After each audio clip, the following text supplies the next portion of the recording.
అందరికీ నమస్కారం. మనం ఎంత మోడర్న్ ప్రపంచంలోకి వెళ్తున్నా సరే, కొన్ని దోషాలు ఎప్పుడూ మన వెంటనే ఉంటాయి. వెంట పడుతూనే ఉంటాయి. ఆ దోషాల వల్ల ఎన్నో నష్టాలు, ఎన్నో కష్టాలు అనుభవిస్తూ ఉంటాం. కానీ అసలు ఆ దోషాలేంటి? పర్టికులర్‌గా చూస్తే ఈ మధ్య కాలంలో నాగదోషం, కాలసర్ప నాగదోషం ఇలాంటి ఎన్నో దోషాలు వింటూ ఉన్నాం. కానీ వాటి నివారణ ఏంటి? ఎవరు చేస్తారు? దీనివన్నిటి గురించి మాట్లాడడానికి మనతో ప్రముఖ ఉపాసకులు, నాగసిద్ధి, నాగశాస్త్ర ఉపాసకులు శ్రీ బ్రహ్మర్షి వెంకటేశ్వర శర్మ గారు ఉన్నారు. నమస్తే గురూజీ. నమస్తే అమ్మా. ఎలా ఉన్నారు? ఫైనమ్మా. గురూజీ, కొంతమందికి ఆర్థిక పరిస్థితి, వాళ్ళ స్తోమత, స్థితిగతులు కొంచెం భిన్నంగా ఉండొచ్చు. కానీ మిమ్మల్ని అప్రోచ్ అవ్వాలి అనుకుంటారు. వాళ్ళకి మీరు ఇచ్చే సలహా ఏంటి? అసలు ఎలా మిమ్మల్ని అప్రోచ్ అవ్వాలంటారు? చాలా మంచి ప్రశ్న వేశారమ్మా. జ్యోతిష్యంలో ప్రతి పుస్తకంలో ఇంట్రడక్షన్ ఒకటి ఉంటుంది. మనవి అని రాస్తారు ప్రతి పుస్తకానికి. అవును. జ్యోతిష్యం చెప్పేవాడు ఎప్పుడు కూడా డబ్బుకు ఆశించి జ్యోతిష్యం చెప్పకూడదు. డబ్బు గనక ఆశించి జ్యోతిష్యం చెప్తే ఆ జ్యోతిష్యం ఫలించదని చెప్పి శాస్త్రం చెబుతుంది. మా గురువు గారు కూడా ప్రమాణం చేసుకొని నాకు విద్య నేర్పించాడు. ఎవరిని డబ్బులు అడగనని చెప్పి ప్రమాణం చేయించుకొని నాకు ఈ విద్య నేర్పించారు. కాబట్టి నేను ఏ రోజు ఎవరిని కూడా డిమాండ్ అయితే చేయలేదు. ఇంత ఇస్తేనే జ్యోతిష్యం చెప్తామని కానివ్వండి, ఇంత ఇస్తే ప్రశ్న చెప్తామని మేము ఎప్పుడు మన దగ్గర ఆ పద్ధతే లేదు. మరి డబ్బు ఆశించి చెప్తే ఆ ప్రశ్న ఫలించదు. వాడు తల్లకిందులుగా తపస్సు చేసి జ్యోతిష శాస్త్రాన్ని ఉపాసన పడితే కూడా నోట్లోంచి ప్రశ్న అనేది కరెక్ట్గా బయటికి రాదు, డబ్బు ఆశించి చెప్తే. మన దగ్గర ఎవరు వచ్చినా సరే డబ్బుకు ఫస్ట్ ప్రాముఖ్యత అనేది నా దగ్గర మాత్రం ఉండదు. ఎందుకంటే గత 20 సంవత్సరాల నుంచి ఇదే హైదరాబాద్లో మనం ఎంతోమందికి జ్యోతిష్యుడు చెప్పడం జరిగింది. కనీసం ఇప్పటికి 7-8 లక్షల జాతకాలు చెప్పడం జరిగింది. నేను ఏ రోజు కూడా నేను డబ్బులు డిమాండ్ చేసినటువంటి వ్యక్తిని నేనైతే కాదు. ప్రధానంగా నా సంకల్పం ఏంటయ్యా అంటే, వాళ్ళు ఏ రకమైన ఇబ్బందితో మన దగ్గరికి వస్తున్నారో, వాళ్ళు ఎటువంటి స్ట్రగుల్ పడుతున్నారో, వాళ్ళకి ఏ ఇబ్బంది జరుగుతుంది, దానికి ఏం చేయాలనేదే ప్రధానం. ఇప్పుడు మానవుడికి మంచి అనేది జరుగుతూనే ఉంటుంది. అవును. మంచి ఎప్పుడు ఆస్వాదిస్తూనే ఉంటాం. మంచి ఎప్పుడు ఆస్వాదిస్తూనే ఉంటాం. చెడు అనేది ముందుగా గమనించి దాన్ని కనుక మనం పసిగట్టి దానికి ఏం చేయాలో అది చేసినట్లయితే మార్గం దొరుకుతుంది. జ్యోతిష్యం అంటేనే ఒక చిన్న చీకటి ఉందనుకోండి, దాంట్లో చిన్న దీపం పెడితే మొత్తం వెలుగు కనిపిస్తుంది. అంటే జరగబోయేది చెప్పేదే జ్యోతిష్యం. నీకు భవిష్యత్తు ఏం జరుగుతుంది అని చెప్పేవాడే కరెక్టు. ఎప్పుడైనా జ్యోతిష్య దగ్గరికి వెళ్ళినప్పుడు కరెక్టా కాదా మనం ఎప్పుడు నమ్మాలి అంటే, జరిగింది చెప్పాలి, అంటే గతాన్ని చెప్పాలి, జరగబోయేది చెప్పాలి. ఈ రెండు ఎప్పుడైతే మ్యాచ్ అయినాయో వాడు కరెక్ట్ జ్యోతిష్యుడని నమ్మాలి. అట్లా కాకుండా ఎవరికి పడితే వాళ్ళ దగ్గరికి వెళ్ళి వాళ్ళు ఏదో చెప్పాము చేసామండి, అది కరెక్ట్ కాదు. మన పీఠంలో ఏది చేసినా 100కి 100% ఫలితాలు ఇవ్వడం జరుగుతుంది. ఎటువంటి సమస్యకైనా సరే నేను పరిష్కార మార్గం నేను ఇవ్వగలను. కొన్ని లక్షల మందికి ఇదే హైదరాబాద్లో చేయించడం జరిగింది. మరి వాళ్ళ యొక్క ప్రాబ్లంను బట్టి, వాళ్ళ సమస్యను బట్టి రెమెడీ చెప్పడం జరుగుతుంది. గురూజీ, మీరు అన్నారు అసలు నాగదోషం ఉంటే పెళ్ళిళ్ళు అవ్వవు, పెళ్ళిళ్ళు జరిగినా చాలా కష్టాలు ఉంటాయని. ఒకవేళ నాగదోషం జరిగి పెళ్ళిళ్ళు జరిగితే దాని తర్వాత పిల్లలు పుట్టేవాళ్ళు కూడా మంచిగా ఉండరు అని చెప్పేసి కొంతమంది అంటున్నారు. నిజమేనా అది? చాలా మంచి ప్రశ్న అమ్మా. ఫస్ట్ కుజదోషం ఉంటే వివాహం అనేది జరగదు. మరి బలమైన దోషాలు కొన్ని ఉంటాయి. కుజాష్టమ దోషం అంటాం. జన్మలగ్నాలు అష్టమ స్థానంలో కనుక కుజుడు పడ్డట్లయితే అది కుజాష్టమ యోగం. దానివల్ల ఫస్ట్ పెళ్ళి కాదు. ఒకవేళ పెళ్ళైనా సరే భార్యాభర్తలు కలిసి కాపురం చేయడం అనేది జరగదు. మరి గురువుగారు, మరి మీరే అంటున్నారు కదా దోషం ఉంది కదా, కలిసి ఉండరా అంటే దానికి మార్గం ఉంది. ఖచ్చితంగా దానికి చేసే విధంగా చేస్తే ఖచ్చితంగా మళ్ళీ కలిసి ఉంటారు కూడా. అటువంటివి మనం ఛాలెంజ్గా చేయడం జరిగింది ఎంతోమందికి, కనీసం 1000 మందికి చేయించుంటా అటువంటి దోషాలు ఉన్న వాళ్ళకి. మరి కుజదోషం ఉన్నప్పుడు మనకు కొన్ని సిమ్టమ్స్ తెలుస్తూ ఉంటాయి.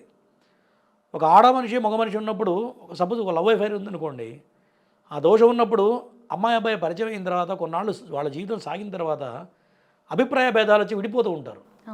అదే మనకి సిగ్నల్ అనమాట. అంటే వీడి దోషం ఉంటేనే ఆ ఆడ మనిషి దూరం అవుతుంది, లేకపోతే దూరం కాదు. అట్లా కొంతమంది జీవితాల్లో చూస్తూ ఉండండి, 4, 5, 10 మంది 15 మంది కూడా దూరం అయిపోయిన వాళ్ళు ఉంటూ ఉంటారు. ఇదంతా కారణం ఏంటంటే అంటే ఆ యొక్క కుజదోషమైన బలమైనటువంటి కుజదోషం ఉంటేనే అట్లా జరుగుతుంది. మరి పెళ్లి చేసుకుంటేనే కాదు, మనసావాచ కర్మణ ఇద్దరు ప్రేమించుకున్నారనుకోండి, వాళ్ళిద్దరు మనసు కలిస్తే పెళ్ళి అయినట్టే లెక్క. కాబట్టి ఇటువంటి దోషాలు ముందుగానే మనకి ప్రస్ఫుటంగా కనపడుతూ ఉంటాయి. కొంతమంది తెలియక ఎవరి దగ్గరకో వెళతారు, జాతకం చూపిస్తారు, అంతా బాగుందని వాళ్ళు చెప్తారు, తెలియక పెళ్లి చేసుకుంటారు. ఏ రోజు సంతోషంగా భార్యాభర్త కలిసి కాపురం చేసిన రోజు ఏ రోజు ఉండదు. మరి 3 నెలలకే 10 రోజులకి విడిపోయి డైవర్స్ తీసుకున్న వాళ్ళు కూడా ఉన్నారమ్మా. నేను ఎన్నో మంది, కొన్ని వేల మందిని చూశాను నేను. కారణం ఏంటి అంటే జాతకంలో చూడగానే కనపడుతూనే ఉంటుంది ఆ దోషం అనేది. మరి చాలామంది ఇవి ఎందుకు ఐడెంటిఫై చేయలేకపోతున్నారు? ఎందుకంటే కొన్ని హైలైట్స్ ఉంటాయి జాతకంలో. జాతక చక్రం చూడగానే వీడికి ఈ రకమైన దోషం ఉందనేది నాకు కళ్ళు మూసుకొని ఇట్లా కళ్ళు తెరవగానే నాకు అర్థమైపోతుంది. మరి కొంతమంది చెప్పలేకపోతున్నారు. కారణం ఏంటి అంటే మరి వాళ్ళకి తెలిసి ఉండొచ్చు, తెలిసి కానీ తెలియక ఉండొచ్చు. ఇందాక నేను చెప్పిన విధంగా జ్యోతిష్యం పంచమ వేదం, ప్రధానంగా ఉపాసనా బలం ఉండాలి. జ్యోతిష్యం చెప్పాలంటే ధర్మ మార్గంలో ఉండాలి, ధర్మమే చెప్పాలి, అబద్ధం చెప్పకూడదు, డబ్బు కోసం చెప్పకూడదు, ఎదుటివాడిని మోసం చేయకూడదు. ఇవన్నీ ఎప్పుడైతే మనం పాటిస్తామో దాంతోపాటు దైవబలం కావాలి. అంటే ఆ జ్యోతిష్యం చెప్పేవాడు దైవబలం, త్రికాల సంధ్యావందనం చేయాలి, ఉపాసన, ఏదో ఒక ఉపాసన, గణపతి ఉపాసనం, లేకపోతే సుబ్రహ్మణ్య ఉపాసనం, అమ్మవారి ఉపాసన ఉండాలి. ఎప్పుడైతే ఆ ఉపాసన ఉన్నదో మనం చెప్పేటువంటి జ్యోతిష్యం ఫలిస్తూ ఉంటుంది. ఎందుకంటే ఈ జ్యోతిష్య శాస్త్రం వచ్చేటప్పటికి 5 లక్షల శ్లోకాలు ఉన్నాయి. జ్యోతిష్య భాగం మొత్తం కలిపి 5 లక్షల శ్లోకాలు ఉన్నాయి. మనకి వాళ్ళ అందుబాటులో ఉన్నాయి ఏంటంటే 1 లక్ష శ్లోకాలు మాత్రమే ఉన్నాయి. మిగతా 4 లక్షల శ్లోకాలు ఎక్కడున్నాయో కూడా తెలియదు. మరి ప్రశ్న చెప్తున్నామంటే మరి భగవంతుడి వాక్కు, దైవ బలంతో చెప్పే వాక్కే ఫలిస్తూ ఉంటుంది. అవును. ఒక్కొక్కసారి నేను 1-2 జాతకాలు నేను చూశాను. వాళ్ళ దాంట్లో యోగం లేకపోయినా నీకు పని అవుతుంది అంటే వాడికి పని అయిపోతుంది. కారణం ఏంటంటే దైవ బలం. మనం ఉండే ప్రవర్తన సరళిని బట్టి దైవ వాక్కు వస్తుంది. అప్పుడు అది అద్భుతంగా పనిచేస్తుంది. గురుగారు, ఎంతో మంది జాతకాలు మీరు చూస్తుంటారు.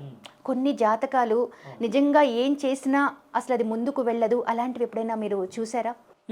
చాలామంది చూస్తుంటామా. కాలసర్పదోషం ఉన్నట్లయితే జీవితంలో ఎంత కష్టపడ్డా, ఎన్ని ప్రయత్నాలు చేసినా, ఎంత మల్టీ టాలెంట్ ఉంటే కూడా మనిషి ముందుకు వెళ్ళలేడమ్మా. అంటే కాలసర్పం దోషం అంటే కాలమే రివర్స్ ఉంటుంది. ఓకే. అంటే కాలమే సర్పంగా మారుతుందిట. వాళ్ళకి ఏ పని ముందుకు వెళ్ళదు. ఏ ప్రయత్నం చేసినా కాలం కలిసి రాదు. ఒక వ్యాపారం పెడుతున్నామంటే పెట్టిన తర్వాత నష్టం రావడం, ఒక ఉద్యోగం చేస్తున్నామంటే 1 సంవత్సరం కాలం పాటు ఉద్యోగం చేయడం, ఏదో అకారణంగా మానేయడం, మళ్ళీ 1 సంవత్సరం పాటు ఖాళీగా కూర్చోవడం, ఈ సంవత్సరం పాటు సంపాదించిన డబ్బంతా తినడం, మళ్ళీ అప్పు చేయడం, మళ్ళీ కొత్త జాబ్ చేయడం. ఇట్లా ఒక్క జాబ్లో పర్మనెంట్గా ఉండలేరు. కాలసర్ప దోషం ఉండే స్థిమితం ఉండదు. జాబ్స్ మారిపోతూ ఉంటారు. సంవత్సరానికో 2 ఏళ్లకో జాబ్ మారిపోతూ ఉంటుంది. మరి అట్లా కాలం వేస్ట్ అయిపోయింది అనుకోండి, మరి తర్వాత ఎక్స్పీరియన్స్ వస్తుందా? రాదు. ఒక కంపెనీలో స్టాండర్డ్గా కొన్నాళ్ళు ఉంటే ఆ ఉన్నటువంటి అనుభవం వేరే ఉంటుంది. అవును. ఈ రకంగా ఇబ్బందులు పడుతుంటారు మా కాలసర్పదోషం వల్ల. అట్లా మనిషి ఎప్పటిదాకా ఉంటుంది అంటే 48వ సంవత్సరం వచ్చే వరకు ఈ యొక్క దోషం వేటాడుతూ ఉంటుంది, మనిషిని వెంటాడుతూ ఉంటుంది. ఈ రోజున్న ప్రామాణికం ప్రకారం, ఈ రోజుల ప్రకారం మనిషి పూర్ణ జీవితం ఎంతవరకు అంటే 70 సంవత్సరాలు మాత్రమే. అవును. ఒకప్పుడు శతమానం భవతిని ఆశీర్వదించేవాళ్ళు. మరి 100 సంవత్సరాలు ఇవాళ రేపు ఎవరు బ్రతకట్లేదు. ఈ ఉన్న అనారోగ్య పరిస్థితులు, మనం తినే తిండిని బట్టి ఆరోగ్య సమస్యలు ఎక్కువైపోతున్నాయి. మనిషి యొక్క ఆయుష్ తగ్గిపోతుంది.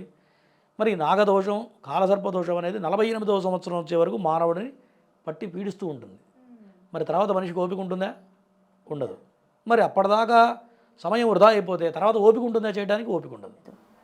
మరి 20 నుంచి 30 సంవత్సరాల లోపల ఎంజాయ్మెంట్ మానవుడు చేయాల్సింది.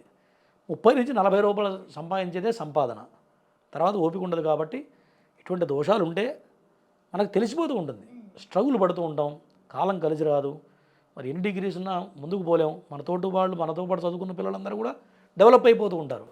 మనం వెనకబడి ఉండడానికి కారణం ఏంటంటే ఇది గమనించాలి. గమనించుకొని కనుక కరెక్ట్గా మంచి గురువుని ఎంచుకొని కరెక్ట్ మార్గం చేసుకుంటే ఖచ్చితంగా మార్గం అనేది కనపడుతుంది. ఈ కాలసర్ప దోషాలకి ఏమైనా ఆలయాలు ఇలాంటివి సందర్శించేవి ఏమైనా ఉంటాయా గురూజీ? అంటే దేవాలయాలు వేరు, దేవాలయ దర్శనం వేరమ్మ. దర్శనం వేరు, దానం వేరు, కర్మ వేరు. దీనికి అదే. ఓకే. కొంతమంది చెప్తూ ఉంటారు, శివుడికి అన్ని లీటర్ల పాలు పోయడం ఎందుకయ్యా, ఎవరికైనా దానం చేయి అని చెప్తూ ఉంటాడు. అవును. అది చాలా తప్పు. అది చాలా తప్పు. ఎందుకంటే శివుడు తత్వం ఏంటయ్యా అంటే మీరు ఎన్నన్నా పోయండి, పసుపు పోయండి, కుంకుమ పోయండి, నీళ్లు పోయండి, అన్నీ కారిపోతూ ఉంటాయి. అంటే నీ జీవితంలో ఏది ఉండదు అనేది శివుడి యొక్క ఆయన ఇచ్చేటువంటి జ్ఞానం. ఓకే. కాబట్టి ఖచ్చితంగా ఈ యొక్క మార్గం అనేది ఖచ్చితంగా చేయడం వల్ల మంచి మార్గం దొరుకుతుంది. గురూజీ, నేను విన్నాను మీరు కొంతమంది కంటే అందరూ కూడా ఈ నాగదోషం గురించి భయపడేవాళ్ళు కానీ లేక అది ఉంది అని చెప్పేసి బాధపడే వాళ్ళకి ప్రతి నెల కూడా మీరు ఒక ప్రోగ్రామ్ కండక్ట్ చేస్తారు అని మేము విన్నాము. అసలు అది ఎప్పుడు జరుగుతూ ఉంటుంది, దాని గురించి మాకు డీటెయిల్స్ చెప్తారా? మన పీఠంలో ప్రతి నెలలో కూడా సామూహికంగా నాగప్రతిష్ఠ, ఆశ్లేష బలి పూజ చేయడం జరుగుతుంది. మరి తెలుగు రాష్ట్రాల్లో ఈ యొక్క ఆశ్లేష బలి పూజ, నాగప్రతిష్ఠ సర్పసూక్త విధానంగా ఎవరూ చేయట్లేదు. దీన్నే నేను ఎందుకు ఎంచుకున్నానయ్యా అంటే చాలామంది కుక్కి సుబ్రహ్మణ్యం వెళుతూ ఉంటారు, కొంతమంది శ్రీకాళహస్తి వెళ్తూ ఉంటారు, కొంతమంది త్రయంబకేశ్వరం వెళ్తూ ఉంటారు. మరి ఇతర రాష్ట్రాల్లో క్షేత్రాల్లో సక్రమంగా జరగట్లేదు. నేనే మొన్న అరుణాచలం వెళ్ళాను, అరుణాచలంలో అభిషేకం చేయించుకున్నాను, మరి నోరు తెరిచి మంత్రం చెప్పట్లేదు, మన గోడ మీద నీళ్ళు పోసినట్టు పోస్తూ ఉన్నారు. మరి నేను బ్రాహ్మణ్ణే, నాకు వేదం చెప్పుకున్నా, నేనేం అడగలేను, అడగడానికి వీల్లేదు. వాళ్ళు ఏది చేసినా మనం మహద్భాగ్యంలాగా భావించాల్సిన పరిస్థితి వస్తుంటుంది. శ్రీకాళహస్తి కూడా అంతే, గోడ మీద పోసినట్టు నీళ్లు పోస్తున్నారు తప్ప మంత్రమే చెప్పట్లేదు. మరి ఒక అభిషేకమే సక్రమంగా జరగనప్పుడు ఇటువంటి క్రతువులు సక్రమంగా జరగట్లేదు. అవును. క్షేత్రాల్లో ఏదో డబ్బుల కోసమే జరుగుతుంది, అంతా కమర్షియల్ అయిపోయింది తప్ప సక్రమంగా జరగట్లేదు. మరి ఇటువంటి ప్రతిష్టలు చేయాలంటే వసతి ఉండాలి, మరి చదువుకున్న వేద బ్రాహ్మలు ఉండాలి. ఇటువంటి కార్యం చేయాలంటే నేను చెప్పిన సుబ్రహ్మణ్య ఉపాసకులు ఉండాలి. మరి ఆశ్లేష బలి పూజ చేయాలంటే చాలా విశేషమైన ప్రకరణం అది. అందరికీ రావు మంత్రాలు. మన హైదరాబాద్లో కూడా చాలా తక్కువ మంది మాత్రమే ఈ యొక్క మంత్రాలు చెప్పేవాళ్ళు ఉన్నారు. చాలా తక్కువ మంది, వేళ మీద చెప్పచ్చు. మనం ఎక్కడెక్కడి నుంచి, విజయవాడ నుంచి, రాజమండ్రి నుంచి నేను బ్రాహ్మణులు పిలిపించి చేయిస్తూ ఉంటాను. మరి ఆశ్లేష బలి పూజ చాలా పెద్ద ప్రకరణం అనమాట. దాన్ని అలంకరణ చేయడానికే కనీసం 5 గంటల సమయం పడుతుందమ్మా. ఆశ్లేష బలి పూజకి 5 గంటల సమయం అలంకారం పడుతుంది. కనీసం 15-20 వేల రూపాయల పూల ఖర్చు అవుతుంది అలంకారం చేయడానికి. మరి తర్వాత ఆ ముగ్గు వేయడానికి కనీసం 2 గంటల సమయం పడుతుంది. ఇదంతా కూడా ఎంతో కష్టంతో కూడుకున్నటువంటి కార్యక్రమం.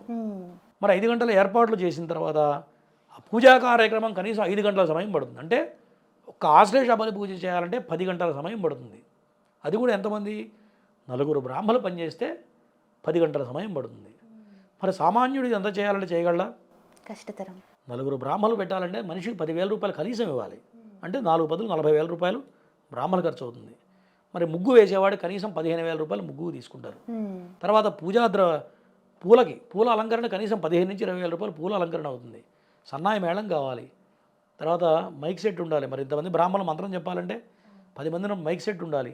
అందరికీ ప్రసాదం ఉంటుంది, ఏ ప్రసాదం పడితే తినకూడదు. ఈ నాగప్రతిష్ఠ చేసేవాళ్ళు ద్రవ్యం వేరే ఉంటుంది. కూరగాయలు కానీ పండ్లు కానీ తరిగినవి తినకూడదు ఆ రోజున, ప్రతిష్ఠ చేసే రోజున.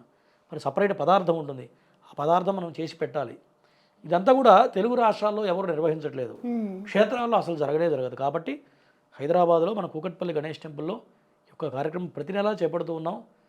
ఎందుకు ఏర్పాటు చేసామంటే సామాన్యుడు కూడా అందుబాటులో ఉండాలన్న సదుద్దేశంతో ఈ కార్యక్రమం ఏర్పాటు చేయడం జరిగింది. అంటే సామాన్యుడు, ఒక బీదవాడు కూడా మన దగ్గర వచ్చి చేసుకోవాలని, వాళ్ళు పడుతున్న ఇబ్బందుల నుంచి బయటికి రావాలి అన్న ఉద్దేశంతో ఈ కార్యక్రమం ఏర్పాటు చేస్తున్నాము. ప్రతి నెలలో కూడా ఒక మంచి ముహూర్తం చూసి ఆ దివ్యమైన ముహూర్తం రోజున ఈ యొక్క కార్యక్రమం చేపడుతూ ఉన్నాం మన పీఠంలో. గురుజీ, మీరు అంటున్నారు ప్రతి నెల కూడా మేము ఆర్థిక పరిస్థితి బాగలేని వాళ్ళకి ఎవరైనా అక్కడికి రావచ్చు అని. మరి నెక్స్ట్ మంత్ అంటే మీరు మళ్ళీ ఎప్పుడు పెట్టబోతున్నారు? వచ్చే నెల ఫిబ్రవరి 2వ తారీఖు ఆదివారం అయిందమ్మా. ఉత్తరాభాద్ర నక్షత్రం అయింది. ఉత్తరాభాద్ర నక్షత్రం చాలా విశేషమైనటువంటి నక్షత్రం. మరి ఉత్తరాభాద్ర నక్షత్రం వాళ్ళకి ఏలినాడు శని ప్రారంభమైంది. ఈ సంవత్సరం ఏలినాడు శని జన్మలగ్నంలోకి శని రావడం వల్ల శని ప్రభావం చాలా బలంగా ఉంటుంది. కుంభరాశి వాళ్ళకి, మీనరాశి వాళ్ళకి, తర్వాత మేషరాశి వాళ్ళకి ఏలినాడు శని ప్రభావం ప్రారంభమైంది. కాబట్టి ఫిబ్రవరి 2వ తారీఖున ఆదివారం రోజున మనం కూకట్పల్లి గణేష్ టెంపుల్ ఫేజ్ 4లో గణేష్ టెంపుల్ ఉంది. ఆ టెంపుల్లో సశాస్త్రీయంగా ఎక్కడా రాజీ లేకుండా, మంత్రలోపం కానీ ద్రవ్యలోపం కానీ లేకుండా సామూహిక నాగప్రతిష్ఠ చాలా వైభవంగా, అత్యంత వైభవంగా చేపడుతూ ఉన్నాం. మరి గత సంవత్సర కాలం నుంచి సామూహికంగా చేపడుతున్నాం. కాబట్టి ఎవరైనా సరే ఇటువంటి దోషాలు ఉన్నట్లయితే మన వెబ్సైట్ ఉంటుంది, వెబ్సైట్లో సంప్రదిస్తే కూడా, దాంట్లో వస్తే కూడా ఇవన్నీ కూడా మనం అప్లోడ్ చేస్తూ ఉన్నాం. మనం ఏదైతే ప్రీవియస్ మనం ఇంతకుముందు చేసినటువంటి నాగప్రతిష్ఠ ఎట్లా ఉంటుంది, చేయాల్సిన విధానం ఏంటి. ఎందుకంటే ఎప్పుడైనా సరే మనిషి చెప్పడం వేరు, వినటం వేరు, దృశ్యపరంగా చూడటం వేరు. విజువలైజేషన్ అంటారు కదా, అవును. ఆ లింక్ మనం ఇవ్వడం జరుగుతుందమ్మా. చక్కగా చూసుకున్నట్టయితే చక్కగా మనం ఏ విధంగా చేస్తాం, ఎట్లా జరుగుతుంది, గురువుగారు మాటలే చెప్తున్నాడా, నిజంగా చేయిస్తారా లేదా అనేది తెలియాలంటే చక్కగా వచ్చి మన వెబ్సైట్లో చూసుకున్నట్లయితే చక్కగా ఏ విధంగా జరుగుతుంది, ఎంత టైం పడుతుంది, ఎటువంటి మంత్రాలు చెప్తారు, చాలా కష్టతరమైన మంత్రాలు. ఆశ్లేష బలి పూజ ఎట్లా ఉంటుందంటే 72 రకాల ఒక పెద్ద యంత్రం ఉంటుందమ్మా. సర్పజాతులు మొత్తం 72 రకాల సర్పజాతులు ఉన్నాయి. ఈ 72 రకాల సర్పజాతుల్ని కూడా ఆ యొక్క దేవతలను మొత్తాన్ని ఆవాహన చేసి పసుపు నీళ్లతో తర్పణ ఇస్తాం. పితృతర్పణ అంటే ఏంటి, పితృదేవతలు చనిపోయిన వాళ్ళకి మనం నువ్వులతో తర్పణ ఇస్తూ ఉంటాం. కానీ ఈ యొక్క దేవతలకి, నాగదేవతలకి పసుపు నీళ్లతో తర్పణ ఇవ్వాలి. తర్పణ చేసి అవన్నీ ఆవాహన చేసి అక్కడ నాగప్రతిమలను ఆవాహన చేసి ఆశ్లేష బలి పూజ చేసి కూష్మాండ బలి అంటాం. కూష్మాండ బలి ఇచ్చిన తర్వాత చక్కగా వాళ్ళ చేత ఎవరికి వాళ్ళదే. కొంతమంది అనుకుంటుంటారు గురువుగారు అందరూ కలిపి ఒకటే విగ్రహం పెడతారా అని అడుగుతూ ఉంటారు. ఎవరి విగ్రహం వాళ్ళకే ఉంటుంది. ఎవరి గోత్రనామాలతో వాళ్ళ సంకల్పం చేసి ఎవరి విగ్రహం వాళ్ళ చేత చక్కగా ప్రతిష్ఠ చేయటం అనేది వచ్చే నెల ఫిబ్రవరి 2వ తారీఖు ఆదివారం రోజున మళ్ళీ ఈ క్రతువు చేయబోతున్నామమ్మా. చూశారు కదా, వచ్చే నెల ఫిబ్రవరి 2న ఖచ్చితంగా కూడా ప్రతి ఒక్కరూ కుకుటిపల్లిలోని గణేష్ టెంపుల్ అండి, అక్కడికి ఖచ్చితంగా ప్రతి ఒక్కళ్ళు ఈ దోషం ఉంది, ఎవరైతే నాగదోషమని కుజదోషమని లేదా కాల సర్ప దోషం అని చెప్పేసి బాధపడుతూ ఉన్నారో ప్రతి ఒక్కళ్ళు కూడా కింద స్క్రోల్ అవుతున్న నెంబర్కి ఖచ్చితంగా కాల్ చేయండి. మీకు ఏ డౌట్ ఉన్నా సరే, ఎలాంటి సందర్భంలోనైనా సరే మీరు సార్కి కాల్ చేయొచ్చు, మాట్లాడొచ్చు. ఎటువంటి పరిహారమైనా సరే ఆయన ఖచ్చితంగా దగ్గరుండి చేయించడానికి రెడీగా ఉన్నారు. కానీ ఆర్థిక పరిస్థితి గురించి కానీ లేదా మీ పరిస్థితి బాగలేదని కానీ వేచి చూడడం కంటే కూడా ప్రస్తుతం ఉన్న పరిస్థితిని మీరు ముందుకు వెళ్ళడానికి, అలాగే ఆ పరిస్థితిని మీరు ఖచ్చితంగా ఎదుర్కోవడానికి అయితే గురువుగారు చెప్పినట్టుగా మీరు ఒక్కసారి ఆయన్ని సందర్శించినా, ఆయనతో మాట్లాడినా మీకు చాలా క్వశ్చన్స్కి ఆన్సర్స్ అయితే దొరుకుతాయని నేను ఖచ్చితంగా నమ్ముతూ ఉన్నాను. చూస్తూనే ఉండండి నాగసిద్ధి జ్యోతిషాలయం. ఖచ్చితంగా నాగసిద్ధికి సంబంధించిన ప్రతి విషయం కూడా మీకు అక్కడ కనిపిస్తూ ఉంటుంది. అలాగే ఏ చిన్న డౌట్ అయినా సరే కింద స్క్రోల్ అవుతున్న నెంబర్కి ఖచ్చితంగా కాల్ చేయండి.